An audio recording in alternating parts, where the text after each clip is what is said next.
my dear students, welcome to my channel. If you are new in my channel, so please subscribe my channel and watch all the latest educational video.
I hope so you all are well and welcome to my channel master ji English tutorial. So आज हम लोग Nelson Mandela के बारे में पढ़ेंगे. This is chapter number 2 from your first flight book. Okay, so in this chapter we're going to know about Nelson Mandela long walk to freedom.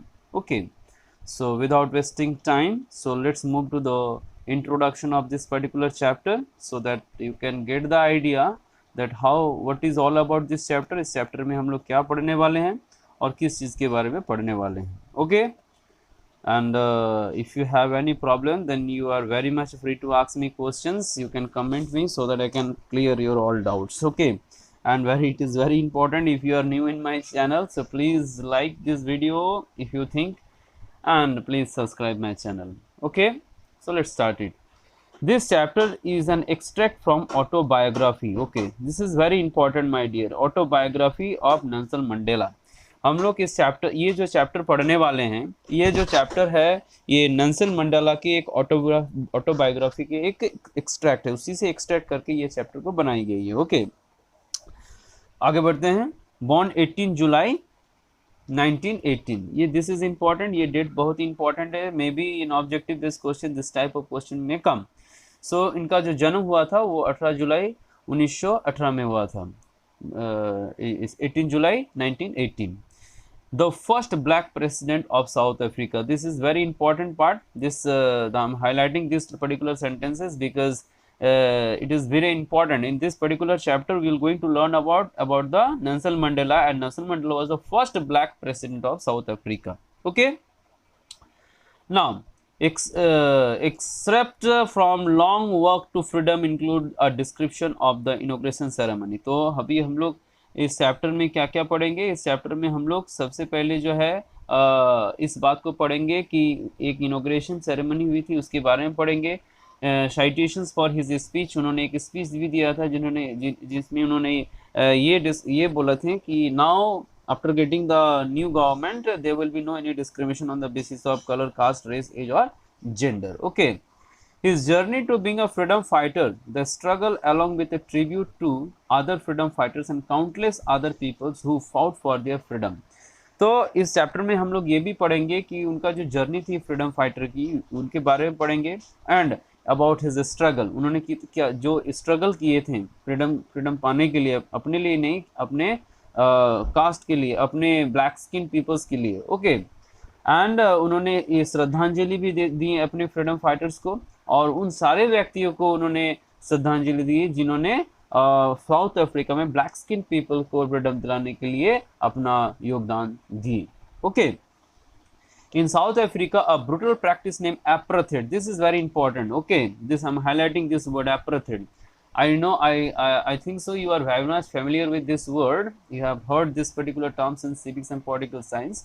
So what do you mean by apartheid? Apartheid means racial segregation under the all white government of South Africa. You know, here it is means apartheid means bhedbhav, in भेदभाव in the basis of caste, color, race, age or gender. Especially here we are going to learn about the skin colors. Okay, there is a discrimination between the dark skin peoples and the white skin peoples in South Africa. उसी के बारे में हम लोग पढ़ेंगे। आगे इनके बारे में लिखा हुआ भी है, आप देख सकते हैं। Apartheid refers to discrimination between the people on the basis of their race. Okay, race के हिसाब से जो एक भेदभाव की जाती है, that is called apartheid, which is very brutal my dear, ये बहुत ही ब्रूटल है, बहुत ही क्रूअल है। Okay, it was one of the most brutal society where dark skin peoples were deprived of their basic rights. ये एक ऐसा सोसाइटी था जहां पर ब्लैक स्किन पीपल्स को कुछ भी अधिकार नहीं था, उनका जो बेसिक राइट्स थी वो भी उनको नहीं मिल पाती थी। दिस इज वेरी ब्रूटल, है ना। So being live in a republic country, if anybody is not getting any freedom, any rights, that is not good. Okay, तो ये अवस्था थी साउथ अफ्रीका में। Okay, now let's move ahead. The lesson gives us an overview as to how Nelson Mandela along with others carved their way to a society where there will be no discrimination on the basis of color, caste, race, age or gender. फिर हम लोग ये पढ़ेंगे, एक overview पढ़ेंगे। Okay, what is the overview? That is Nelson Mandela का जो एक फ्रीडम का जर्नी था, okay, as a freedom fighter, वो पढ़ेंगे। And then we come to know at last when Nelson Mandela got the freedom and the black skin people got the freedom, new government establish. उन्होंने अपनी speech में ये कहा था कि now onwards, आज के बाद से साउथ अफ्रीका में कुछ भी तरह का डिस्क्रिमिनेशन नहीं होगा। Here you can see no discrimination on the basis of colour, race, caste, age और जेंडर। तो ना ही कलर के बेसिस पे, ना ही कास्ट के बेसिस पे, ना ही रेस की बेसिस पे, ना ही एज की बेसिस पे और जेंडर के बेसिस पे डिस्क्रिमिनेशन होगी। तो सबको इक्वल राइट्स मिलेगी, चाहे वो व्हाइट स्किन पीपल हो या ब्लैक स्किन पीपल हो, everyone will get the freedom and everyone will going to avail the what you call it, the fundamental rights. Okay, so अभी हम लोग आगे बढ़ते हैं नेक्स्ट स्लाइड की ओर। चलिए देखते हैं क्या है here the theme of the lesson. So इसमें बहुत ज़्यादा कुछ पढ़ने लायक नहीं है, चलिए तब पर भी हम लोग देख लेते हैं। The struggle for independence, equality and justice is a subject of Nelson Mandela. Nelson Mandela का क्या थीम था, क्या एम था कि स्ट्रगल फॉर इंडिपेंडेंस, इंडिपेंडेंस के लिए लड़ना एवं इक्वालिटी के लिए लड़ना, जस्टिस के लिए लड़ना। This are the subject of Nelson Mandela that we will going to learn in this chapter, Nelson Mandela long walk to freedom.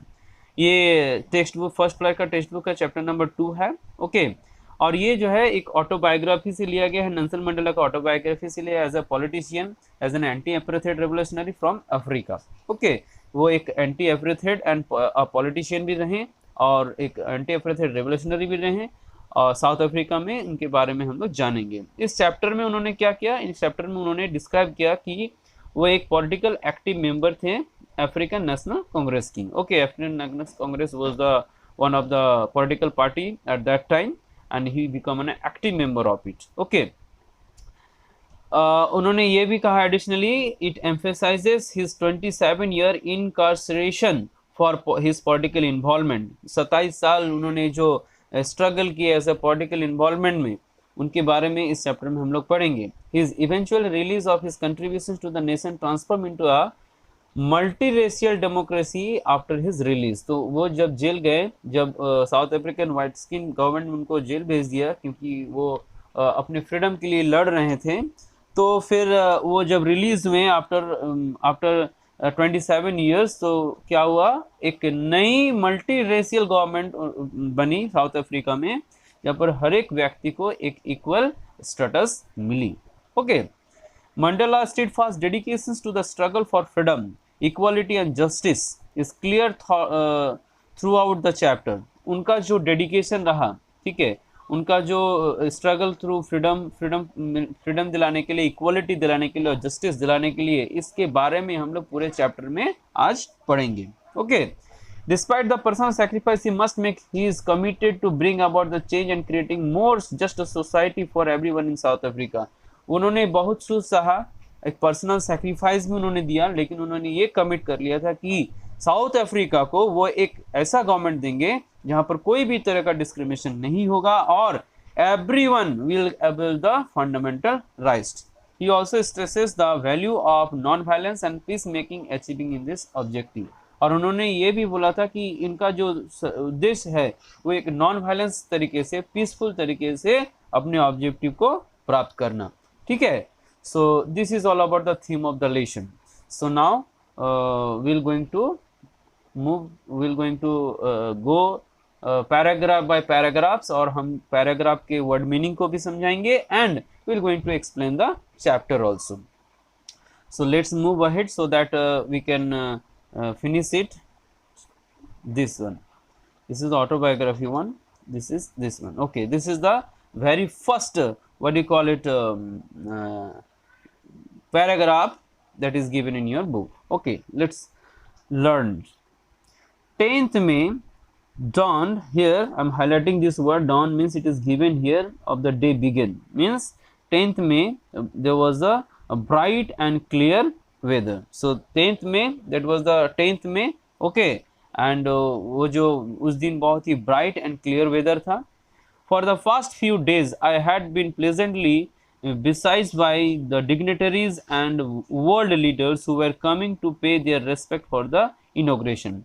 वो उन्होंने ये बताया कि कुछ दिन से वो बहुत ही बिजी रहे, क्योंकि उनको मिलने के लिए बहुत सारे डिग्नेटरीज भी आए, बहुत सारे रिस्पेक्टेड पर्सन आए, पूरे देश विदेश से जो है लीडर्स उनसे मिलने आए, ठीक है, उनको रिस्पेक्ट देने के लिए, और इनॉग्रेशन जो होने वाली थी न्यू गवर्नमेंट की, उनको सक्सेसफुल इनॉग्रेशन करने के लिए सारे उनसे मिलने आए। The inauguration would be the largest gathering ever of international leaders in south African soil. ये सबसे बड़ी गैदरिंग थी साउथ अफ्रीकन सॉइल में, जहां पर देश विदेश से सभी आदमी इकट्ठे होकर इस इनॉग्रेशन को देखने के लिए आए। The ceremonies place in lovely sandstone amphi theatre. तो ये जो एम्पी थिएटर कहाँ पर हुआ, एक sandstone means you can see here it is given here, sandstone means a sedimentary rock consisting of sand और क्वार्ट्ज ग्रेन सीमेंटेड टुगेदर। तो एक इस तरह का स्टेज बनी सैंडस्टोन का बनी थी। ओके, और ये ओपन ग्राउंड में थी, एक ओपन एयर थिएटर थी जहां पर ये इनॉग्रेशन होने वाली थी। Okay, then by the union building in Pretoria बोल के एक जगह है, उस जगह पर ये जगह थी, बिल्डिंग यूनियन बिल्डिंग थी, वहां पर एक सैंडस्टोन का ये बनी थी, और वो ओपन एक थिएटर थी, एयर ओपन थिएटर थी जहां पर ये इनॉग्रेशन होने वाली थी। For decades, this had been the seat of white supremacy. Okay, white supremacy. You can, I'm highlighting this word, white supremacy. It means what? उन्होंने ये बोलने का कोशिश की थी कि ये इस जगह पर जो वो आज इनॉग्रेशन के लिए खड़े थे as a president, first black president, ये कभी व्हाइट सुप्रीमेसी की हुआ करती थी। And how it was the site of rainbow gathering of different colour and nations for the installation of South Africa first democratic non racial government. और उन्होंने ये बताया कि आज in the day of inauguration ये एक रेनबो की जैसा नजर आ रही थी, जहां पर रेनबो मतलब आप समझ सकते हैं कि bunch of different colors, है ना, आप you can understand the rainbow with your colors, that means वो ये बताना चाहते हैं कि आज जिस जगह पर वो खड़े थे, यहाँ पर सिर्फ वाइट पीपल्स की ही राइट्स थी खड़े होने की, आज उसी जगह पर वो जगह एक रेनबो जैसा नजर आ रही है, क्योंकि इस जगह पर आज जो है सभी तरह के व्यक्ति खड़े थे, देश विदेश से सभी जैसे डिफरेंट टाइप के व्यक्ति खड़े थे, सिर्फ ना ही व्हाइट स्किन पीपल्स खड़े थे वहां पर। ओके, क्योंकि उस दिन जो है एक एक न्यू गवर्नमेंट इंस्टॉलेशन होने वाली थी साउथ अफ्रीका में, जहां पर first democratic and non national government की इनॉग्रेशन होने वाली थी। Okay, so this is all about the first paragraph. Now let's move to the second one. Okay, I hope so there is no any problem.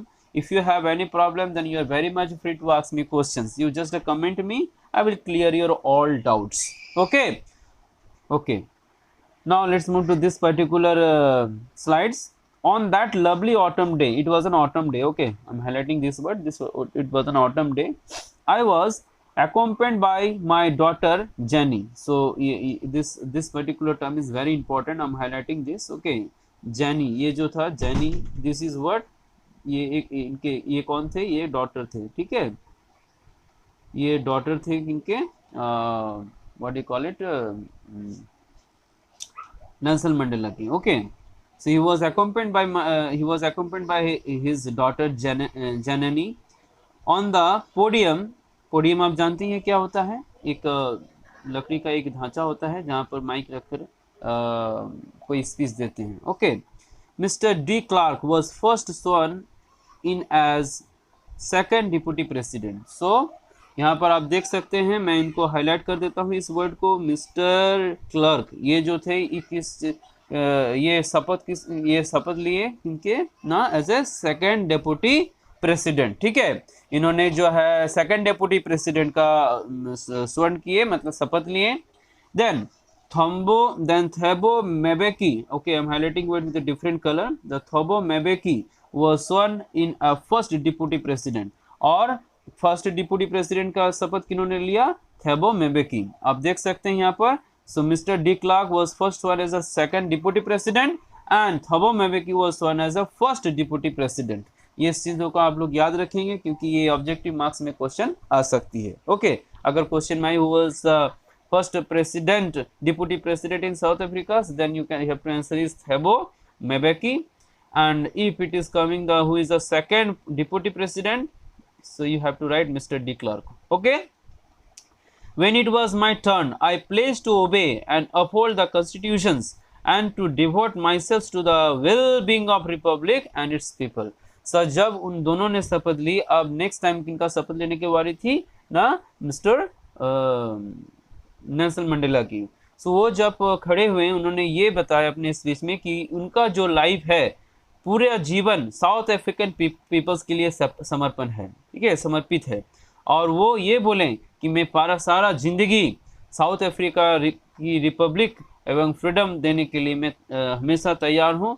And आज के बाद से there will be no any discrimination. Okay, here you can see so many word meanings I have written here, like deputy means second in command. Okay, second in command मतलब second position में. स्वर्ण मतलब शपथ लेना, oath लेना.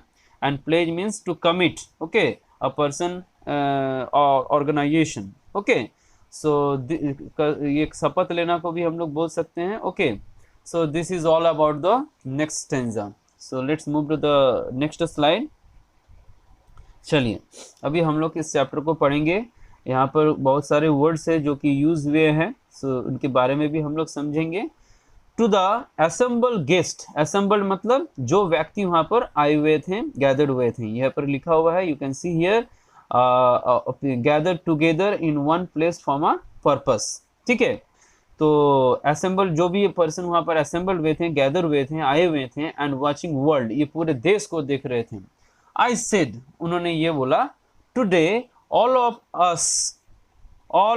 अस do by our presence here confer glory and how to confer means to grant and glory means to honor, respect देना. okay, how to newborn liberty. उन्होंने ये बताया कि आज हम लोग ये समझेंगे और ये शपथ लेते हैं कि एक न्यू बॉर्न लिबर्टी मिलना, एक मतलब एक न्यू फ्रीडम मिलना. किनको न्यू फ्रीडम मिली ना, ब्लैक स्किन पीपल को न्यू फ्रीडम मिली. Out of the experience of an extraordinary human disaster that lasted too long. उन्होंने ये बताया कि अभी तक हम लोग ने जो एक्सपीरियंस किया एक एक्स्ट्राऑर्डिनरी ह्यूमन डिजास्टर था, बहुत ही दयनीय अवस्था थी ह्यूमन डिजास्टर की, जहाँ पर आदमियों का कोई भी वैल्यू नहीं था. Basically the black skin people, जो उन लोगों ने बहुत साल तक इस बात को सहा, एक एक्सपीरियंस किया. must be born a society of which all humanity will be proud। और उन्होंने ये बताया कि अभी नेक्स्ट हम लोग एक ऐसा सोसाइटी का डेवलप करेंगे, एक ऐसा सोसाइटी बनाएंगे जहां पर ह्यूमैनिटी हो, जहां पर ह्यूमन प्राउड से बोल सके कि हाँ we belongs to that particular society, we belongs to South Africa. Okay, we who are outlaw not so long ago have today been given the rare privilege to be the host to the nations of the world on our own soil। उन्होंने ये बताया कि ये तो हम लोग सभी जानते हैं कि हम लोग किस आउटलॉ से गुजर चुके हैं, किस समय से गुजर चुके हैं। ओके, वो बहुत ज़्यादा दिन की बात नहीं है, लेकिन आज हम लोग उस जगह पर एक प्रिविलेज मिलने के लिए प्रिविलेज हम लोग को दी जा रही है, और आज हम लोग को ये अपॉर्चुनिटी मिली है कि उसी जगह पर हम लोग अपने देश को रिप्रेजेंट करें। ओके, और this is our own soil. और उन्होंने ये बताया कि साउथ अफ्रीका उनका अपना मिट्टी है, अपना देश है। Okay, now we thank all of our distinguished international guests। उन्होंने धन्यवाद कहते हुए सारे गेस्ट को धन्यवाद कहें जो कि देश विदेश से आए हुए थे, for having come to the take possessions with the peoples of our country of what is after all a common victory of for justice peace here, justice peace for human dignity. उन्होंने धन्यवाद कहते हुए सारे guest से कहें कि आप सभी का धन्यवाद, आप लोग यहाँ पर आए और इस इनॉग्रेशन में पार्ट लिए, हमारे साउथ अफ्रीकन पीपल्स को सपोर्ट करने के लिए, specially the black skin peoples. Okay, so dignity means here the dignity word means state और quality of being worthy of respect. आप अगर चाहे तो इसको अपने नोट्स कॉपी में नोट भी कर सकते हैं ताकि आगे जाकर आपको कोई प्रॉब्लम ना हो। ओके, सो इस पैराग्राफ को I hope so you have understood it. Now let's move to the next slide. So चलिए अभी इसके बारे में हम लोग समझेंगे। Okay, we have at last achieve our political emancipation. Emancipation means the fact और process of being set free from legal, social and political restriction. उन्होंने ये बताया कि last after all a long way of struggle, इतना struggle करने के बाद after all हम लोग ने एक नया गवर्नमेंट बना ही लिया, जहां पर एक पॉलिटिकल ऐसा गवर्नमेंट बना जहां पर कोई legal, social and political restriction किसी को भी नहीं रहेंगी। अपने इच्छा से कोई भी कुछ भी काम कर सकते हैं, कहीं पर भी एडमिशन ले सकते हैं, कहीं पर भी जा सकते हैं, कहीं पर भी खेल सकते हैं। इनके किसी के बीच में कोई भी भेदभाव नहीं होगी। That means black skin peoples can go anywhere and white skin people also can go anywhere throughout of the South Africa. Okay, we pledge ourselves to liberate all our people from the continuing bondage of poverty, deprivation। bondage मतलब क्या होता है? State of being slave। किसी के under में काम करना या फिर किसी के अंडर में बंधक बन के काम करना, उनको हम लोग स्लेव बोलते हैं। तो उन्होंने ये बताया कि आज के बाद से हम लोग किसी का भी स्लेव नहीं है, पॉवर्टी का भी स्लेव नहीं रहेंगे। डेप्रिवेशन भी हम लोग, deprivation means damaging lack of material benefit considered to be a basic necessities in society. जो कुछ भी बेसिक नेसेसिटीज है उसको नहीं मिला, दैट इज कॉल्ड डेप्रिवेशन। तो उन्होंने ये बताया कि आज के बाद से इस चीज़ का, किसी भी चीज़ का कंटिन्यूटी नहीं रहेगा, ना ही कोई पॉवर्टी रहेगी, ना ही कोई डेप्रिवेशन रहेगा, सफरिंग, कोई सफ़र नहीं करेंगे किसी चीज़ में। जेंडर एंड अदर डिस्क्रिमिनेशन, किसी के बीच में भी जेंडर को लेकर, जैसे कि वोमेन और मैन को लेकर कोई भी भेदभाव नहीं होंगे। And there will be no any discrimination on the basis of caste, religious and all this things. Okay, never never, उन्होंने कहा never never and never again shall it be that this beautiful land will again experience the operations of one by other। The sun shall never shed on so glorious a human achievement। Let's freedom region, God bless Africa। उन्होंने ये बताया कि आज के बाद से south Africa में ऐसा कुछ भी नहीं होगा डिस्क्रिमिनेशन जिसमें पीपल्स को अपना राइट्स ना मिले। ये दिन आज के बाद से हम लोग आने ही नहीं देंगे। There will be no experience of operations one by another। एक दूसरे के प्रति कोई भेदभाव नहीं होंगे, ना ही कोई क्रुअलिटी होगी, कोई अनफेयर विन नहीं होगी, ना ही कोई अनजस्ट ट्रीटमेंट होगी, सभी को एक जैसा राइट्स मिलेगी। ओके, उन्होंने ये बताया कि एट लास्ट में उन्होंने ये बताया कि गॉड ब्लेस अफ्रीका, अफ्रीका को भगवान भला करें। Okay, so this is all about this particular paragraph. आप सभी समझ पा रहे हैं मुझे आशा है। अगर आपको कोई भी दिक्कत आ रही है तो आप हमें प्लीज कमेंट करें। Okay, let's move to the next slide, that is slide number 8। आप देख सकते हैं ये ड्राइंग, इसके बारे में अभी हम लोग इस चैप्टर में पढ़ेंगे, don't worry. Okay, a few moment later, just कुछ ही समय बाद, we lifted our eyes in awe as a spectacular ray of South African jets.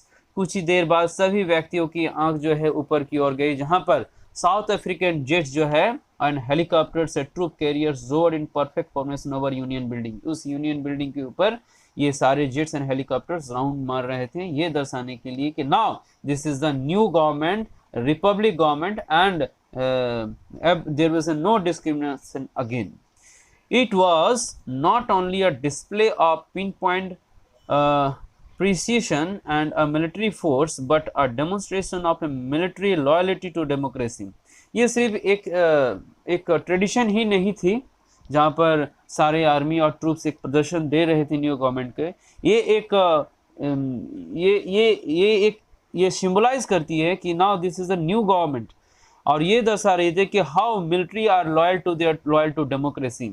Military soldiers जो कि देश के प्रति कितना श्रद्धा रखते हैं, कितना भक्ति रखते हैं, कितना लॉयल है, ये भी दर्शा रही थी टू अ न्यू गवर्नमेंट के प्रति, that had been freely and fairly elected. और ये जो गवर्नमेंट है freely and fairly, this is very important, freely and fairly elected government, जहां पर कोई भी तरह का डिस्क्रिमिनेशन और कोई भी मेल प्रैक्टिसेस ना हो, उसे हम लोग freely and fairly elected government बोलते हैं। Okay, so now this new government in South Africa is freely and fairly elected. Okay, only moment before, the highest general of the South African Defence Force and police, their chest bedecked with ribbons and medals from the day gone by, saluted me and pledged their loyalty.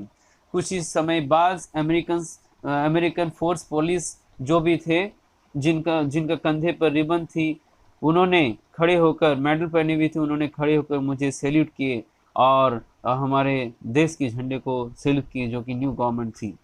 It was not unmindful of the fact that not so many years before they would not have saluted but arrested me. उन्होंने ये बताया कि आज वो मुझे salute कर रहे हैं, लेकिन कुछ दिन पहले, कुछ साल पहले ही उन्होंने मुझे अरेस्ट किया था इस फ्रीडम को पाने के लिए। फ्रीडम, क्योंकि मैं इस फ्रीडम को पाना चाहता था अपने देश के लिए, अपने पीपल्स के लिए, अपने सिटीजन के लिए, उन्होंने मुझे अरेस्ट किया था। आज वो दिन आई जब वो मुझे सैल्यूट कर रहे हैं। Finally a chevron of Impala jets left a smoke trail of the black, red, green, blue and gold of a new South African flag। और फाइनली आप देख सकते हैं यहाँ डिफरेंट तरह का स्मोक कलर है जो कि साउथ अफ्रीकन फ्लैग को दर्शाती है। Okay, so here some of the words are given here, you can go through this. Okay, so मैं आशा करता हूँ इस फाइटर जेट के बारे में आपको समझ में आ गई है। इस पर्टिकुलर स्टैंजा में, इस पर्टिकुलर पैराग्राफ में आप एक बार अच्छी तरह से देख ले, अच्छी तरह से मेरा एक्सप्लेनेशन को सुन ले, आपको कोई प्रॉब्लम नहीं होगी। Okay, now let's move to the next slide, that is it is here only. The day was symbolized for me by the playing of our two national anthem. Okay, two national anthem, चलिए इसके बारे में भी हम लोग समझेंगे। And the vision of whites singing Nkosi Sikelel iAfrika and black singing Die Stem. तो उस दिन जो है दो नेशनल एंथम गाई गई, जो कि एक ब्लैक स्किन पीपल्स को दर्शाती है और एक वाइट स्किन पीपल को दर्शाती है। उन्होंने ये बोला था कि आज के बाद से किसी के बीच में भी भेदभाव नहीं होगी, चाहे वो वाइट हो या ब्लैक हो। इसीलिए वाइट स्किन पीपल्स को ये खराब ना लगे कि उनका जो नेशनल एंथम था उनको अगर नहीं सैंग किया जाए तो उन लोगों को भी खराब लग सकता था। इसीलिए उन्होंने दो नेशनल एंथम को उस दिन नेशनल एंथम को गाई पीपल्स ने, that is the Nkosi Sikelel iAfrika, this is for white skin people, and white are singing like this and black singing like a diastream. This diastream is for the black skin people. ये दो national, ये question objective में बहुत बार आ चुकी है, तो please आप लोग इस बात को नोट कर लें। ओके, तो ओल्ड एंथम ऑफ रिपब्लिक, ये जो डायस्टेम था ये ओल्ड एंथम ऑफ रिपब्लिक था। Although the day neither group knew the lyrics of anthem they once despised, they would ना, despise means hated, had a very low opinion, okay, the know the word by heart। उस दिन इस गाने को जो सभी व्यक्ति जो हैं अपने दिल से गाएं, ओके, और जो भी देश के प्रति श्रद्धा थी उन्होंने इस श्रद्धा को दिखाया, और जो भी हेटेड थिंग थे उसको बाहर निकाल फेंके। Okay, so this is all about the this stanza. Now let's move to the next paragraph. चलिए इसको हम लोग समझते हैं। On the day of inauguration, inauguration के दिन क्या हुआ? I was overwhelmed, overwhelm means have a strong emotion effect, एक स्ट्रॉन्ग एनर्जी आना, एक पॉजिटिव एनर्जी आना, उनका जो एनर्जी बहुत हाई था, एक स्ट्रॉन्ग इमोशनल इफेक्ट था उनके अंदर में, with a sense of history. अपनी हिस्ट्री को वो जब देख रहे थे उनके साथ क्या हुआ, उनके पीपल के साथ क्या हुआ था और आज क्या है, तो उनका एक इमोशन आई उनके अंदर में। Okay, that is a strong emotion. In the first decade of 20th century, 20th century में, first decade in 20th century में, a few years after a bitter of Anglo Boer war and before my own birth, उनके birth से, उनका जन्म से पहले और Anglo Boer war के बाद, white skin peoples of Africa patched up their differences and erected a systematic system of racial domination among the dark skinned people of their own land। जहां पर ये ब्लैक स्किन पीपल उनके अपना ही देश थे, अपना जगह थे, तो इस उनके जन्म से पहले और एंग्लो बोर के बाद ये जो सिस्टम चालू किए व्हाइट स्किन पीपल ने, ये डिस्क्रिमिनेशन, भेदभाव, domination, to dominate the dark skin people, उन्होंने ये शुरू किया उनके ही जगह पर। तो दिस इज वेरी बैड। अगर आपके अपने ही घर में कोई दूसरे आकर आपसे आपको काम कर रहा है, आपको कोई फ्रीडम ना दे, तो आपको कैसी लगेगी? तो आप समझ सकते हैं कि उस समय उस ब्लैक स्किन पीपल्स की क्या फीलिंग हो रही थी। Okay, the structure they created form the basis one of the harshest most in human societies and the world has ever known. ये एक बहुत ही दयनीय अवस्था थी, सबसे क्रूअल अवस्था थी, एक इनह्यूमन, जो व्यक्ति के प्रति थी ही नहीं, एक ऐसा सोसाइटी व्हाइट स्किन पीपल ने बनाई थी। ये पूरा ये क्राइम, ये क्रूअल जो है पूरा वर्ल्ड जो है इस चीज को जानते हैं। Now in the last decade of 20th century, अब जब 20th सेंचुरी के लास्ट समय में, and my own 8th decade, जब उनका 8 वर्ष हुई थी, एज अ मैन, जब वो एक ह्यूमन, एक मैन एडल्ट के रूप में आए, that system had been overturned forever and replaced by one that recognized the right freedom of peoples regardless of color of their skin।